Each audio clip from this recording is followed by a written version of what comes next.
करने के पहले, आज के सेशन को स्टार्ट करने के पहले आइए समझते हैं कि नीट एग्जाम के सपने को किल करने वाला कातिल कौन है। वो कातिल जो आपके नीट के सपने को तोड़ सकता है, उसका खून कर सकता है, उसे खत्म कर सकता है। वो एक ही कातिल है और उस कातिल का नाम है बैकलॉग्स। आई एम श्योर कि बहुत सारे स्टूडेंट्स के अभी से ही बैकलॉग्स बनने शुरू हो गए होंगे और आज मैं आपको 3 फुल प्रूफ सिंपल सी टिप्स दूंगी जिससे इस कातिल का आप खात्मा कर सकते हैं। You can kill the killer and get to your dream medical college. Tip number 1, focus on current classes, current syllabus जो चल रहा है। बहुत सारे स्टूडेंट्स क्या करते हैं, जब उनका बैकलॉग हो जाता है किसी भी कारण से, तो वो बैकलॉग क्लियर करने में लग जाते हैं और उस कारण जो अभी का प्रेजेंट क्लासेस हैं वो बैकलॉग में कन्वर्ट होती जाती है और ऐसे कर कर ये बैकलॉग कभी खत्म ही नहीं होता। ये पूरी तरह में डीमोटिवेट कर देता है, निराश कर देता है और हमारा इंटरेस्ट लूज हो जाता है और हम छोड़ देते हैं। तो करंट क्लासेस जो है ये बहुत इंपॉर्टेंट है, इसके साथ कोई कॉम्प्रोमाइज नहीं करना है, इसके साथ रहते हुए बैकलॉग क्लियर करना है। तो अब सवाल उठता है कि इसके साथ बैकलॉग कैसे क्रिएट करें। इसके लिए आपको करनी पड़ेगी एक्स्ट्रा मेहनत, एक्स्ट्रा मेहनत। जी हां, आप डेली 15 से 20 मिनट्स एक्स्ट्रा निकालिए। अब आप कहीं से भी निकालिए, आप देखिएगा पूरे दिन में 15 से 20 मिनट पक्का ऐसे होते होंगे जो आप वेस्ट करते होंगे, कहीं ना कहीं खराब करते होंगे।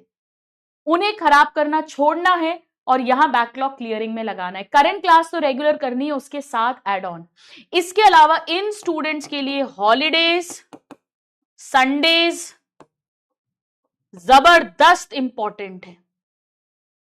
एक भी हॉलीडे जो बीच में आ जाए, जैसे अभी 15 अगस्त 15 अगस्त आएगी या राखी आएगी, कोई भी हॉलीडे जो आती है, और संडेज भले ही उस दिन टेस्ट है तो भी आपको बहुत अच्छे से इन्हें यूज करना है अपनी बैकलॉग को क्लियर करने के लिए।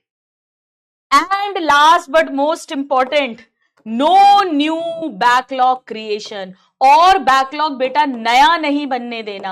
होता क्या है, पुराना बैकलॉग क्लियर करने के चक्कर में हम नया भी बैकलॉग बनाते जाते हैं और वो पूरी एक साइकिल, एक पूरा पहाड़ बन जाता है जो कभी खत्म नहीं होता है।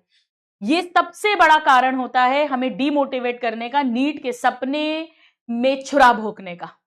तो बहुत ज्यादा जरूरी है कि बैकलॉग नया क्रिएट ना करें। और मैं आपको एक बात ईमानदारी से बताऊं, आप में से कितने लोग अग्री करते हैं मुझे जरा कमेंट बॉक्स में लिखकर भेजो।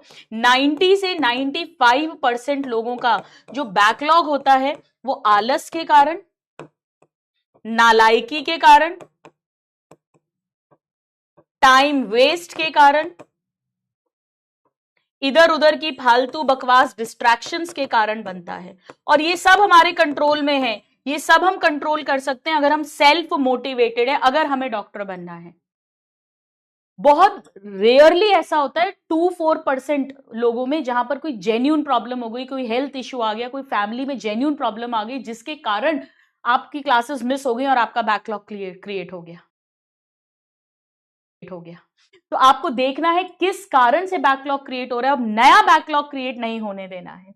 एक बात ध्यान रखिए कि बैकलॉग क्लियर करने में भले ही आपको टाइम लग जाए, आप धीरे धीरे बैकलॉग को क्लियर करिए, पर क्वालिटी से करिए। ऐसा नहीं कि बस फटाफट फटाफट फटाफट, एक कोई फॉर्मेलिटी नहीं करनी अपने को कि हो गया हमारा तो बैकलॉग क्लियर, नहीं, क्वालिटी से करो। भले आपका वो टॉपिक 10 दिन में खत्म हो, रोज 10-10 15-15 मिनट करके, भले ही उस टॉपिक का क्वेश्चन टेस्ट में आ जाए अगले हफ्ते, आपके मार्क्स कम आ जाएं, कोई बात नहीं है। अल्टीमेटली क्वालिटी से बैकलॉग क्लियर करो ताकि जब भी 1 महीने 2 महीने 3 महीने में थोड़ा थोड़ा करके जब आपका बैकलॉग खत्म हो जाएगा और नया बैकलॉग आप बनने नहीं दे रहे हो, फिर जो टेस्ट होंगे उसमें मार्क्स बढ़ जाएंगे, आपको भी कॉन्फिडेंस रहेगा क्योंकि आप अच्छे से पढ़ रहे हैं। So quality is more important than quantity while trying to clear your backlogs. चलिए अब आइए आगे की कहानी बढ़ाते हैं और आज हम बात करने वाले हैं प्रोटोजोआ, जो प्रोटिस्टा